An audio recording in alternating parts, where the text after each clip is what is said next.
Hello. Hey y'all.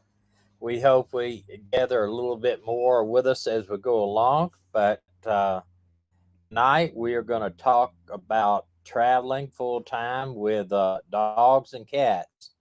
And a little video up front of Maggie. this. Maggie. Do you think you're going to drive? No, you're not. Maggie. Maggie, you can't drive. Maggie. Maggie. You can't drive. You need to get down. Come on. Thank you. Thank you. Woo, that was a big bus going by. That's a Prevost bus going by. Well, that was just Maggie. That's her favorite seat, the RV. She likes to be up in the driver's seat when I'm not there. And just goes to show you can travel with animals and dogs and cats.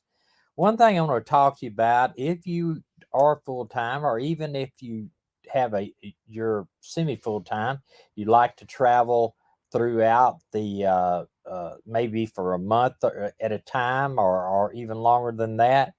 The first thing I would tell you is you need to get a veterinarian letter from your vet before you start traveling, that gives their when they were vaccinated for rabies. We got a couple of people came in, and that they are in good health.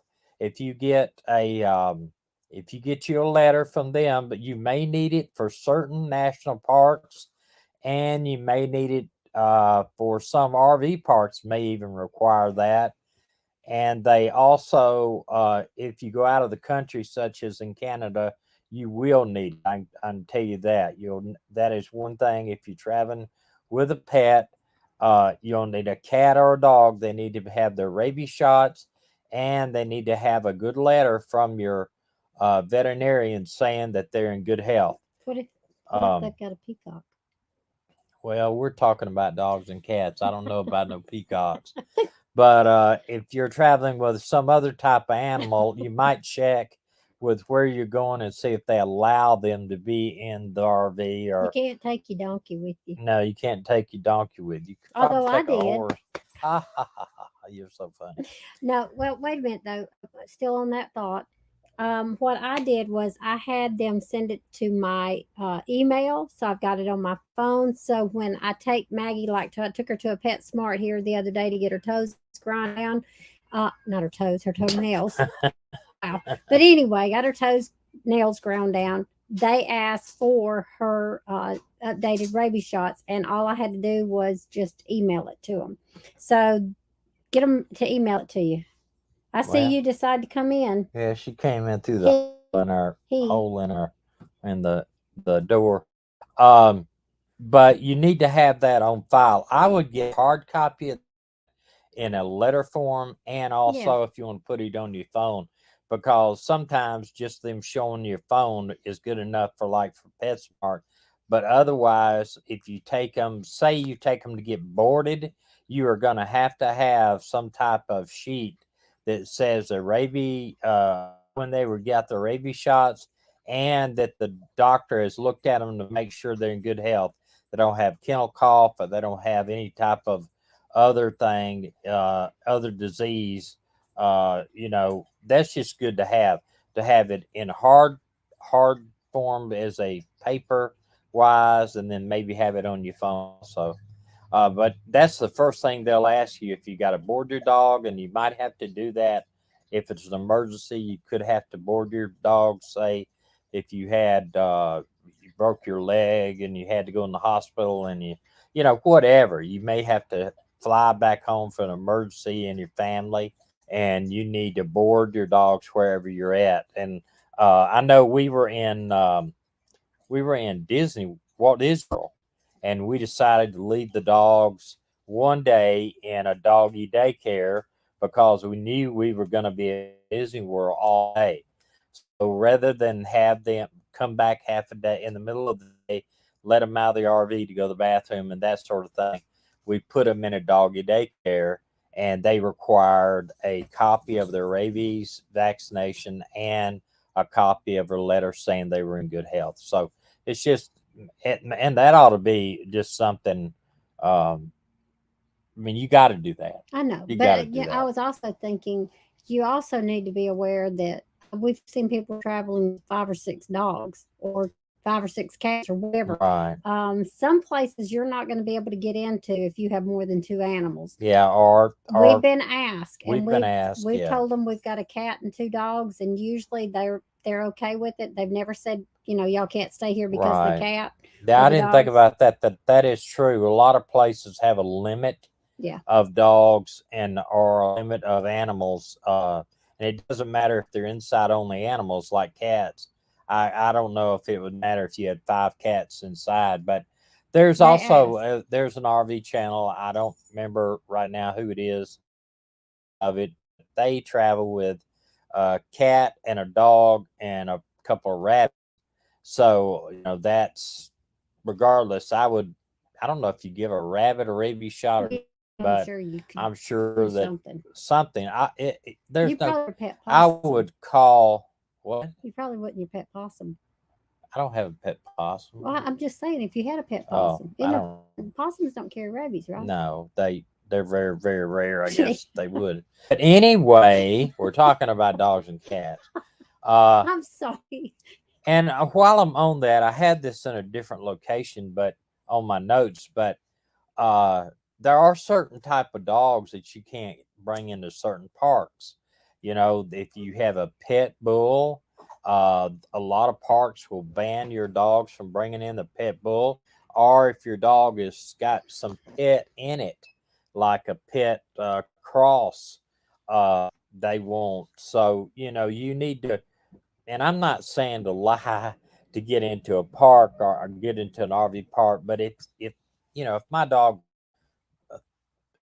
pet and he really didn't look like he was pet, you know, what I'm saying. I don't know how that goes. I'm not saying lie about it. You do whatever your conscience tells you to. But like certain dogs, I know pit bulls, Rottweilers, Dobermans, that they'll have a list that you cannot bring them into the park because they fear them getting loose and biting somebody. And they're doing that to cover their self and their liability of their self. Although I believe it's not the dog as much as it is the training of that dog and how that you treat them, because I know some pit bulls that are just big babies, and I know some Dobermans and some other dogs are big babies. Now we have a friend that has got a dog. What is that monster they have? The dog that was wrestling Oh with me. God, I don't know. It's I imagine honestly that would be banned. some type of dog that comes from over around in Africa that was bred to kill lions and stuff. And this dog's honestly, he came over and I was playing with him when he was a puppy. He was huge. He weighed, I think, nearly 200 pounds. And I was playing with him. And he was biting my arm, not hard, just his whole mouth on my arm. Could have very well took my whole arm off, but he was just a big baby. Now, I imagine if you were to bother its owner and that he would get rather upset and maybe change from being a big baby to taking your arm off. But and they've got these dogs. I forgot our judge had one. It's a Rhodesian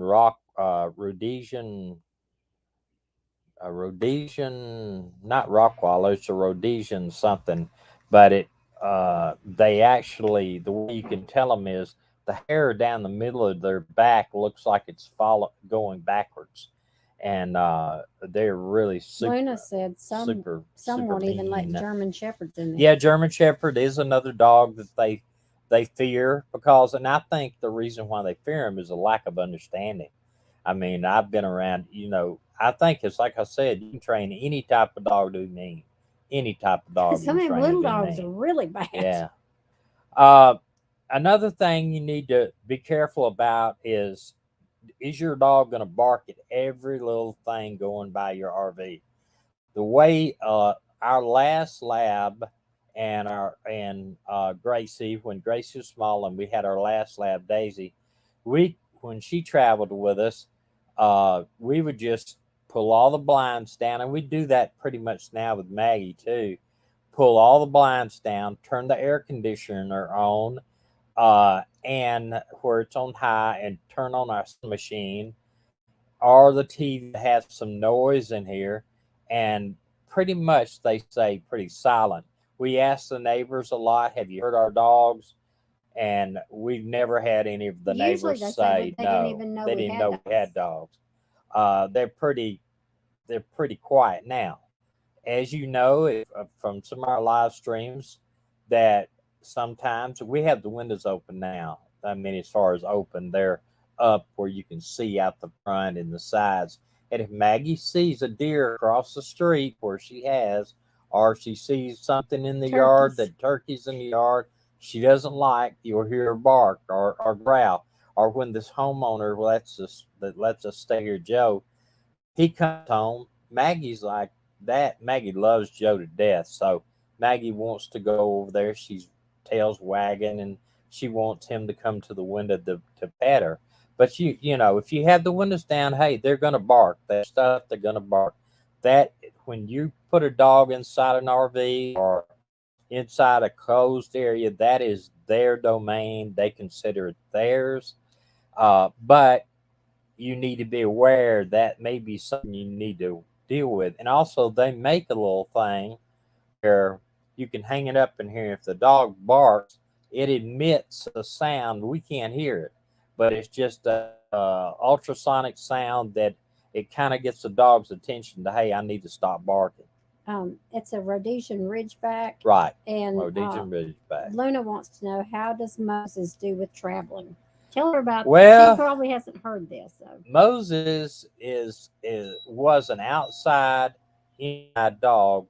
I mean, dog was an outside inside cat when we got her, and when she that's the way she lived at home. She would come in at night, stay out all day. I could clean for her just like a dog. him, Him, and he will we've got cat. come. We got. He will come to us with just whistling for him, and so he comes. Well, we were in Sturgeon's Bay, Wisconsin, Door can. or County. We had it inside the for about 3 months. Never a problem with him. He was adjusting good inside the RV.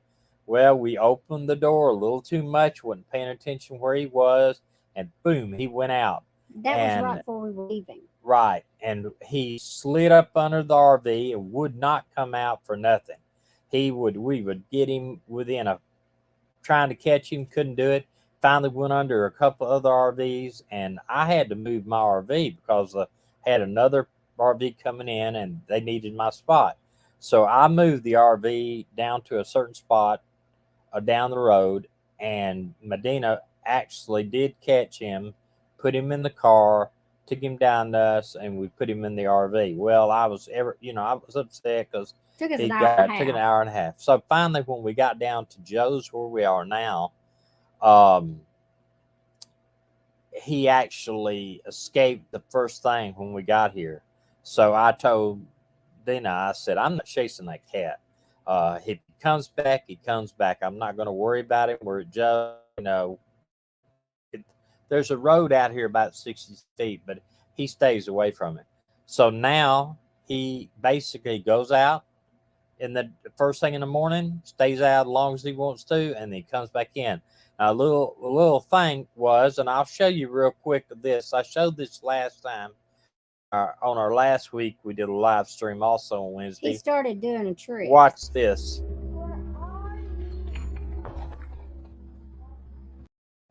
You see that? We left that open, not the thinking little about him square getting out. hole in the screen. He jumps straight through there when he wants out. Or in. Or in. He'll jump straight in too. He just came in. He just came a few minutes ago. We had it shut. He jumped straight through that hole in the screen door, in and out, just like a door. And he is a great cat to travel with. Now, yeah, we have to be careful that he can jump in, because he has a tendency of catching these little chips. One day I barely beat him to the door. Right. I mean, sometimes he doesn't kill them. He just likes to play with them. Yeah, but he wants to bring it in and play with it. Right. And we're not letting him inside the door to play with it. He brought a chipmunk to me last night. Brought it up here and he had it by the hair, back of the back. So the chipmunk wouldn't hurt. But as soon as he got around to the side, he dropped it. And the chipmunk went, pew, got away from him. He hit it just a wood pile. I think he does too. He's into this. But the one thing you got to remember is we can't let this cat out in certain situations. Like when we go to national park where what? The thing they start barreling. The smoke alarm goes off sometime when we're cooking in here. Why don't you turn that above microwave on? That fan, Dana. Well, go ahead and do it now rather that than that squeal. But what we've got to do is if we take him to a national park like the Grand Tetons or somewhere where there's wild animals, we cannot let him out. There's just no way, because there's badgers that will kill him. There's bears, there's all kinds of stuff. And then when you get even your dogs, when you have your dogs up there around there, you got to have them on a leash. You can't have them tied in front of your RV.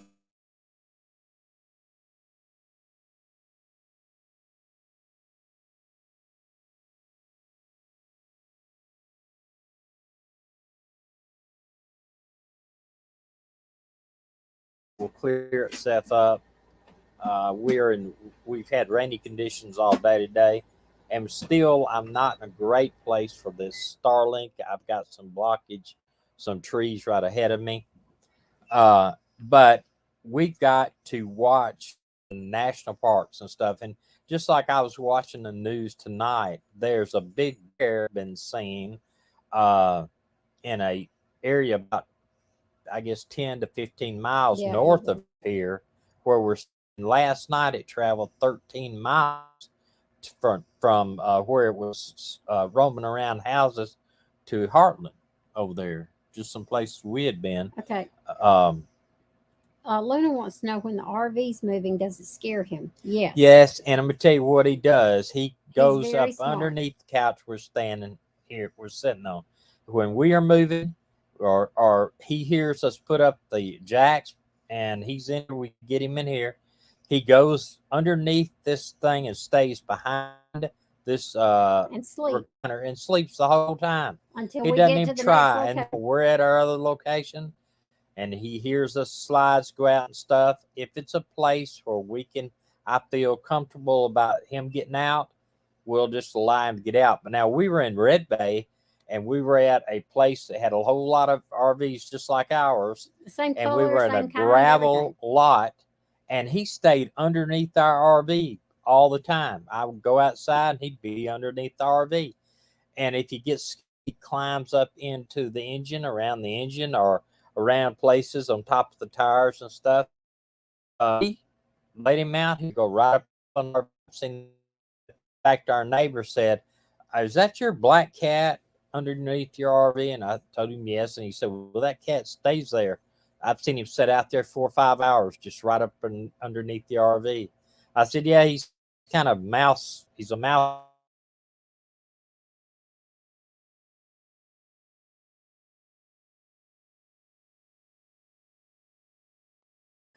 And again, let's see. Oh, if I can show you this picture. What is the problem here? Double click it. Oh, there you go. All right. This is Moses and Gracie. They're sitting on the big dog bed. Well, Gracie's kind of eyeing him. Yeah, Gracie and him have a love-hate relationship. They love to chase each other but they wouldn't hurt each other. I mean, for nothing. This is Moses laying on, when we were in a cold place and he was laying on the heated floors. Yeah. He loves the heated floors when it's cold outside. He'll come in and lay on his side there. This is actually Gracie. Let me see if I can get the picture to come up. Gracie, a bigger shot of Gracie. I think she's some type of bone. That wasn't taken here though. That's I taken. think that was our other RV that was taken in. I think that was our house. No, I don't think so. I don't. That carpet's not familiar. And then this was Maggie. This is where sometimes she sleeps. We put that Um, bed between the seat when we're driving, and Maggie and Maggie Gracie and Gracie sleeping. both sleep up there on the bed. But right now, Maggie is on the chair between us. Oh, Right now, Jane said, "Have you checked? Have you heard the YouTube channel One Bike, One World? It's a Scotch guy biking around the world with a kitty he found. You should check it out." I will. I appreciate that. You Yeah, write what? that down. Well, it's right here. Okay. I don't want to start a fire. Some people have asked us about the litter box. Where do we have the litter box? You know, if you go and watch Nomadic Fanatic, he has one of these $200 or $300 auto litter box where you put it up somewhere. We don't have any room for it, but it turns. The cat goes in there and it turns like this, and it just puts all the poop down in one spot inside where you can get a bag and take it out. We currently have the litter box inside our shower. Now, is that the greatest place? No, I hate it being there. But right now, I just cannot figure out another place to put it. I thought about underneath the bathroom and the bathroom. Well, I thought about cutting a hole in one of the bottom where I got two drawers and putting it back in there. But we used every bit of the drawer space is used, so it's And then I thought another thing about putting it underneath our bed where you can raise up our bed, but we've got all that storage space to use. So right now, that's our only But now option. we've asked people that have come in, "Do you smell a cat in here?" Because I don't want the Yeah, kitty litter box to be, you know, and there's never never a any smell. And even smell. in there, when the kitty litter we're using,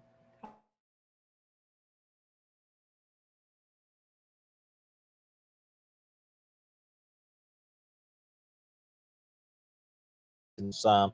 I hate it being in the shower. That's yeah, just me because it's a hassle. You got to take it out, take the towel out that's underneath it, and put it somewhere while you're taking a shower. And that tends to make me want to do if I'm in a park to just go down to the bathhouse. It's a lot easier to do it that way, less for Dina to clean up anyway, and to notice he said less for Dina to clean up. wipe down the shower or whatever. Well, I do Well, wipe it down if I'm in there, we but if you it's wipe down your shower, even at home, if you wipe down your shower every time you before you get out of it, get a towel and wipe it down, you won't have smut, soap scum all over the glass. You just won't do it. yeah. So, but that right now, that is our only option. It's not my favorite option, and I would much rather have it somewhere else. Right now, I just don't see another way or a place for us to put it. Maybe someday it'd be great. I saw one in an older RV where they had it where the cats go down Yeah. under the RV to a place in one of the bays, and they had their cat litter box underneath there, and then they never have to take it in the house or anything. I just don't see us a way to do that in this RV right now. We got tile floors all in here, and they run all the way back to the back, and with those heated tile floors, I just don't see us a way to do it. Storage for your pet food. Uh, we store ours closer back there around the uh, refrigerator and right around the pantry area. I had originally thought about putting it in some type of metal army can, ammo can, a big one though, and use it that way. But we Then you have to go decided, outside and get it. yeah. So we right now we just keep it up near the refrigerator freezer and keep the water on a mat. And they drink so much water. It's amazing how much water that the all our animals uh, use and drink. Make sure your dogs are all leash trained, because if you take them out to go to the bathroom, take them for a walk to go to the bathroom, if you're in a park or somewhere like that, you're going to need to have them on a leash, because if you're not, the park's going to end up kicking you out.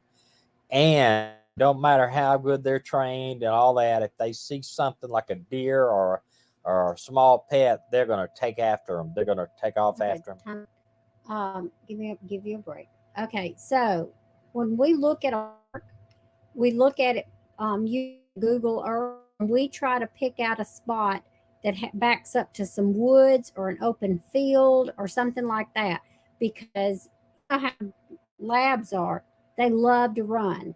And so we try to find a place that we can take Maggie and let them off a leash and just run them ragged, and then bring them back, put them on the leash, and bring them back into the park. So there are a lot of places like that. And if we can't find a place like that, then we make sure we find a place that we can take Maggie to run. Right. And a lot of times people will say, uh, their dog is past, and they'll let them loose in a dog park, and they'll find out that their dog and another dog gets in a fight, or maybe even the other dog. I've heard of all kinds of wild stories. So you have to be careful on what how your dog reacts to another dog. But now think about Maggie. How does Maggie? Yeah. Maggie, her hair stands up on the back of her head. Her tail's wagging, but her hair's standing up, and she is barking like crazy to go get to that dog. And people think, oh my gosh, she's going to eat them up. I tried to tell her she cannot act like that, but she won't listen to me. She keeps acting like that. Maggie's funny is if she's off lead, she'll play with any dog. But if she's on lead, she tends to be a little bit more aggressive. And if you take them and socialize them, like there's a state park over here that has a watering place for dogs. It's a huge quarry. And on one side it's people, and on the other side you can take your dogs. And Maggie has been over there when there's been like 6 or 7 dogs. She's done fine. She had a very traumatic experience with one big dog that he wanted to be with her, and she didn't want any part of him. She spaded, Yeah, she didn't want any part of him, but he got her down. Yeah, scared her to death. Also, if you have I noticed a lot in parks, they'll stake a dog outside on a rope or a wire at their place, and that's fine if you're out there with them. I know that 1 Million Mile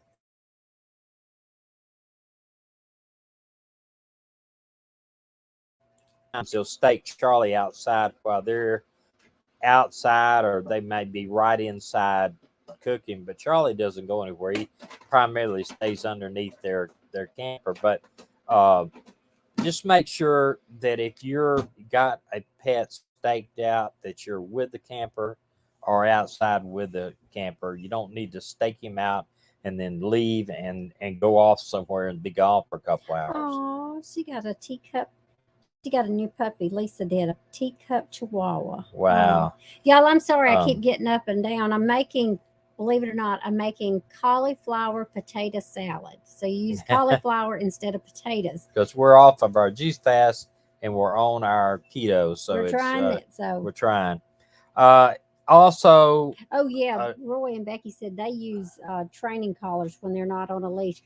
Those are really good. They're really good. But we've got one called a mini educator. Yeah, let me show it to you. But the one thing wrong with that is a lot of these parks require you to be on the leash.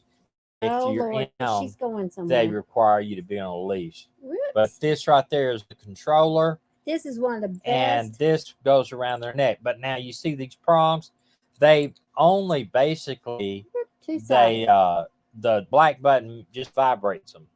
Now, if they were to try to running out towards traffic, you could hit it once with the red, and it gives them just a little shock, like you got a shock from a. They say it's like a shock, a static electricity shock. It doesn't hurt them like that. So, but in 9 times out of 10, if that collar's on her, she understands that she's got it and she minds. She doesn't even require you to give her a buzz with it. But a buzz is just to say, hey, they're talking to me, because labs tend to be hard-headed a little bit. One of the biggest things too that you need to be aware of, and you got to do this. There's just no other way around it. You got to pick up after your dog. That to me, people will let them go right out there beside the road where you're camped, and your baby or you or whatever out there, and you step in it. That is why currently there is a law in Alabama that you can't take your dog on the beach, any public beach, because state law says that, and this was what happened. I asked him when I was down there. A kid stepped on some dog stuff and was barefooted, had a sore on his foot, caught some disease, and almost died. So uh, obviously somebody got sued. The state got sued. But so now you can't have a dog on the beach in most places. There are some places that are not owned by the state, that are owned privately, in the Gulf Shores area called Fort Morgan Road, a place called a beach out there. I can't think of the name. Off Veterans Road, that they allow dogs out there. But other than that, you can't have a dog legally on the beach, any public beach, or even walking down the beach with a dog. Any that are in Orange Beach or Gulf Shores. Now, another thing too, they will write you a ticket, and it's a hefty ticket. It's not $5 or something. And also, they're afraid somebody's going to get bit, because some of these dogs run out there and they're chasing the ball or something. If you were to try to get their ball, not meaning to, the dog might bite you or get a little aggressive with you. So that is just your information anyway. Some places do allow dogs. I know that Oregon has a big beach that allows dogs, but not in Alabama. Uh, and you see these little small around the RVs. You see those outside where they're about 2 feet, 3 feet tall. I'm sure they got little dogs or whatever. That's fine. A lot of places won't say anything about that. But if it's something that it looks like it's permanent in there, they will say something. It's if I have them say something to me about it. Um, and they don't want you to leave your dog out there and go off somewhere. Pick up after your dog. A lot of people use sacks, like they'll put little plastic bags and pick it up. We use a little scooper, so you don't have to really bend over. It's got a handle thing. You bought it, I think it's $10 at one of the dollar stores, but it's got like a little thing on it like that. You go down, go over the mess, and you pick it like that, and then you pick it up and put it in a paper sack. Or a lot of times, um, I've been told by the park, and I asked them about this. Instead of putting it in a plastic bag that takes 100 years for disappear in the landfills, can I just throw that stuff up in the woods or off the paths in a thicket somewhere, away from somebody stepping on it? And they say no problem. So that's a lot of times that's what I'll do. But I would ask first. Um, but we would not travel without our dogs. I mean, I remember when we first started talking about full time, and people would say, "Well, what are you going to do with your animals?" And I would say, "Well, what do you mean? What are we going to do with the animals? They're coming with us." You know, I could not give my dogs or cat away just because I didn't want to take him. We thought for a while when we sold our last house, that the guy that lived in there, he was a cat guy. We thought he was gonna maybe ask if he could keep Moses, because he was the type of guy that would let the cat go in and out of the house. He had a barn. He would let the cat do the mice and everything, and we would have. Gracie. See, there Gracie, you go. Gracie went after yeah, Moses. Gracie growls at Moses. They love hate relationship. Um, but I didn't want to do that. I mean, I love Moses, and Moses.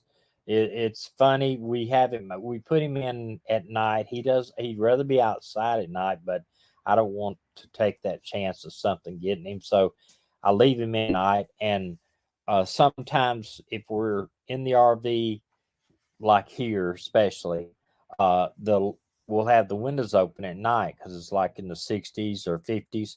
Well, he'll come up on the bed on my side, and look out my little window to the side. He'll sit there for hour and stare out that window. So I know he's looking. They got great eyes, and he get outside. But this is the one I think big question that I read all the time on various groups on Facebook that talk about traveling with animals, and what do how do you do this, or how do you uh, travel with animals? I mean, they're just like they're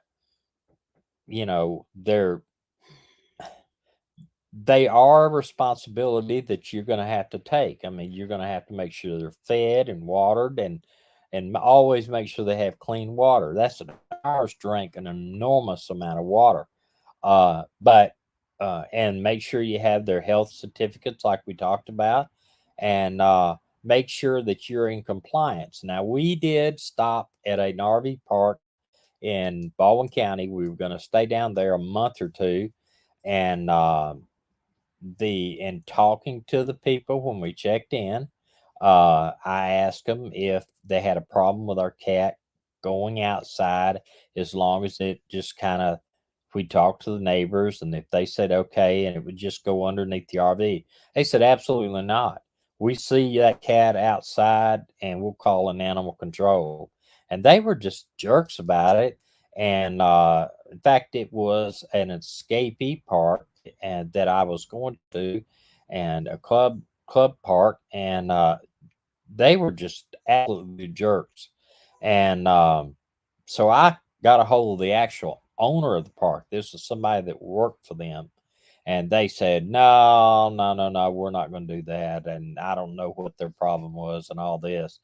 But still, I decided not to stay there because I just couldn't take a chance. I mean, people, it was almost a hatred towards cats. So I said, negative. I'm not going to stay somewhere that they are mean to cats. They're or our dogs, and I don't trust people that don't like dogs and cats. I'm sorry, I don't. If you don't like dogs and cats, I kind of wonder about you, Well, if you don't because like they're dogs innocent. or cats, some people like dogs but don't like Yeah, well, cats. they're innocent creatures.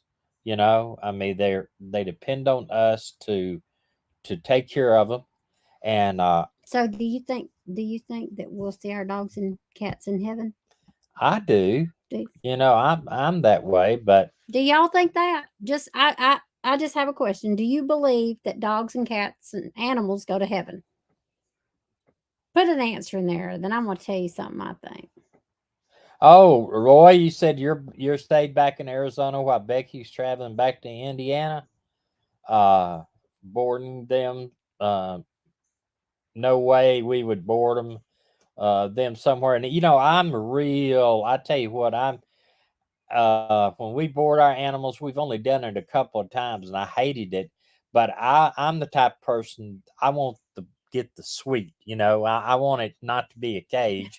I want it to be a room. They got the TV. They got the little couch there. They board them together.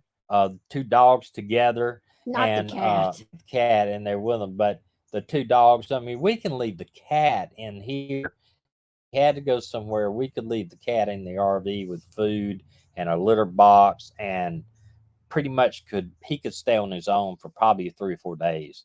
But the dogs wouldn't make it. But yeah, I'm that type. I'm the type that goes, I want the best, even if it costs as much as the hotel room. Sometimes, I'm wanting the place that looks like a room, I think I'll and just leave you here with the well, dogs. then most of the time we do that is I'll stay here, or you go this way, because I don't like them being by themselves. But now our daughter's she's flying to Alaska with her uh husband and her family at the end of this month, and we're staying here, of course, at our friend's place. We're going to go babysit the cat. We'll go over every day, and we'll open the windows, the certain windows. He's a purely inside cat, and we're going to make sure he's got food and water, and we'll play with the cat.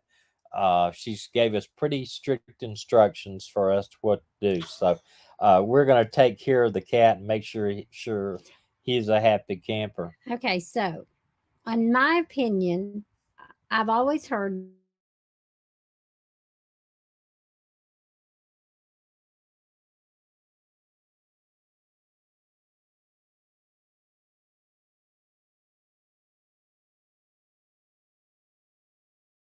Jesus Here, why we? There we Okay, go. we're back. See, that was a That trick was from Satan. He didn't okay. want y'all to hear this. All But right. anyway, in my opinion, I was reading the Word of God one day and I was reading in Revelations. And well,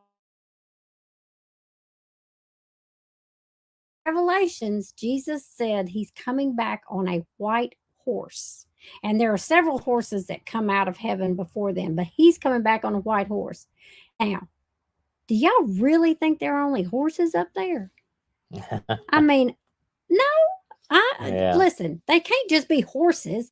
I'm sure that the horse wasn't God's favorite animal that he decided they're Now the only back, ones that yeah, get I'm getting a little bit of frozen with our here. I don't know. I don't know what the we still problem didn't get is. our poll. We still didn't get our poll yet. Once we have our poll for our Starlink, hopefully I'll get a little bit above some of this cover, these tree covers, and I'll have it. We won't have any lagging here. We were supposed to come today, but it didn't. It should come tomorrow, hopefully. Roy, where in Arizona are y'all?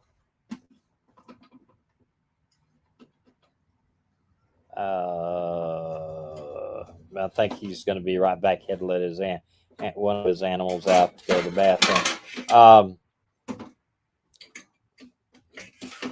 Yeah, cats are independent, but it's something. Our cat Moses, he he's independent, but he can also be very just almost act like a dog sometimes.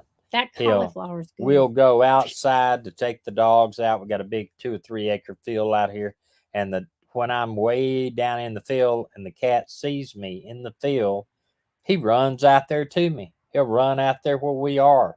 He wants to be where we are. He may go and climb up on one of the trees close by, but he wants to be out there. Yeah, it said the Bible says that the lambs will lie down with the lions. So yeah, that's true. Um, so he is pretty social. He's a pretty social cat. Now he also is if he when somebody new comes in, even like our daughter came in today and saw us for a little bit, he immediately wanted out, and he went out for a little bit, and then after a while he comes back in. Now he wants to kind of look around and see. Was that most of my cats are needy? And her Thomas thinks he's a kid. Uh, Mr. Very Sickly. our sometimes our dogs act like kids. I tell you, they'll get their feelings hurt. Maggie sometimes if she'll actually turn away from us and look the other way. She gets like she's mad at us or something. But no, I've never been a real big cat guy. I've had some cats growing up. We had a couple of tomcats, but I've never been a really big cat guy. But Moses has kind of just changed my mind. He's a big. I tell him he's when he's around me, if I'm holding him or he's sitting in my lap, I'll tell him he's my big boy, and he'll just tuck his head down, but on me he'll How's he do it? purr and How's he everything. purr? But I'm aggravating him tonight, y'all. Just a wee bit. Just a wee bit. well, cats can actually survive on their own, no problem.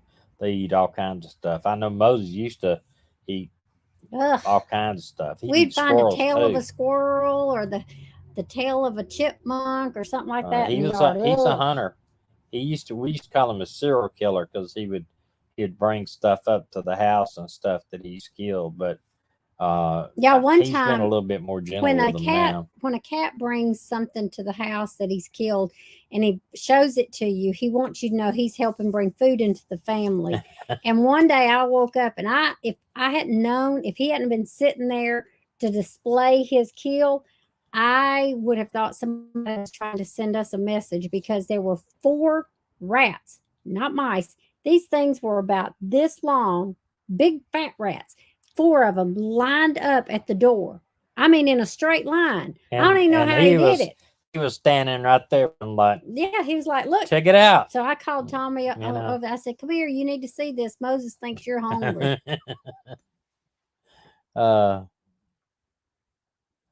I tell you, our cat climbed any tree. He's a tree climber. He is a typical cat for sure. But he's got the green eyes too. All right. Well, I hope this has been a little bit entertaining.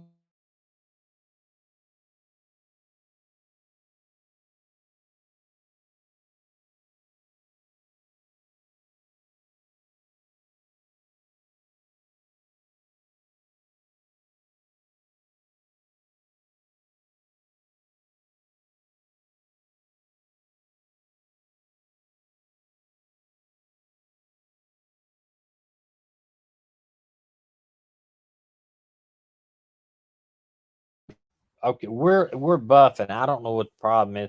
May just be a bunch of people up here on the satellite at the same time. We're going to let y'all go. We do appreciate y'all coming tonight. We ask if you're not subscribed, please consider subscribing to the channel. Push that little bell beside it, the subscription button, and that'll let you know when we're coming back on. Give us a thumbs up. That'd be greatly appreciated. And we hope to see you next on this channel on Sunday. There will be out with a video, and then on next week on Wednesday we'll probably do another live stream.